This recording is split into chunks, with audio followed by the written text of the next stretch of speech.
നയനയുടെയും ആദർശിൻ്റെയും നാളത്തെ പ്രൊമോ റിവ്യൂയിലേക്ക് എല്ലാവർക്കും സ്വാഗതം. അങ്ങനെ നമ്മൾ അഭിയാണെങ്കിലും ഒന്നിച്ചിരി ഒതുങ്ങിയിട്ടൊക്കെ ഉണ്ട് കേട്ടോ. ഇപ്പോൾ ആദർശ് നയനയെ എന്ത് പറഞ്ഞാലും അനുസരിക്കുകയൊക്കെ ചെയ്യുന്നുണ്ട്. ഇപ്പം നമ്മളെ ചന്തുമോളെ പോയി സ്കൂളിൽ നിന്ന് വിളിച്ചുകൊണ്ട് വരികയൊക്കെ ചെയ്യുന്നുണ്ട്. നയനെ ഒന്ന് കണ്ണുരുട്ടി കാണിക്കുമ്പം നമ്മളെ ചന്തുമോളെ എടുക്കുകയൊക്കെ ചെയ്യുന്നുണ്ട് കേട്ടോ.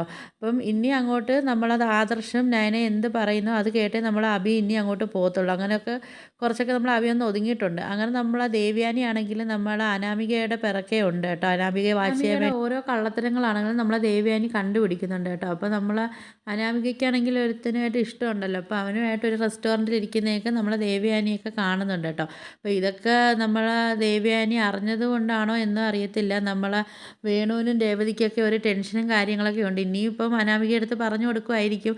ഇനി അവരെ പറ്റിക്കാൻ വേണ്ടിയൊക്കെ ഓരോ കള്ളത്തരങ്ങളൊക്കെ പിന്നെ അച്ഛനും അമ്മയും കൂടെ പറഞ്ഞു കൊടുക്കുന്നുണ്ടായിരിക്കും. ആകെ ടെൻഷനിലാണ് വേണുവും രേവതിയും അനാമികയൊക്കെ ആയിട്ട് ആകെ ടെൻഷനിൽ നിൽക്കുന്നത് കാണിക്കുന്നത് കേട്ടോ. അപ്പോൾ പിന്നെ നമ്മളെ ദേവയാനിയാണെങ്കിൽ ഇതിപ്പം നമ്മൾ അനാമികയെ കണ്ടതിന് ശേഷം നേരെ അനാമികയുടെ വീട്ടിലോട്ടൊക്കെ വരുന്നുണ്ട് കേട്ടോ. ഇനിയിപ്പം എന്താണെന്നൊക്കെ നമുക്കിനി അടുത്ത ആഴ്ച കണ്ടറിയാം. അപ്പോൾ നിങ്ങൾക്ക് എൻ്റെ വീഡിയോസൊക്കെ ഇഷ്ടപ്പെടുകയാണെങ്കിൽ ഒന്ന് ലൈക്ക് ചെയ്ത് ഷെയർ ചെയ്ത് സബ്സ്ക്രൈബ് ചെയ്ത് കൂടുതൽ ബെല്ലൈക്കൺ ഒന്ന് എനേബിൾ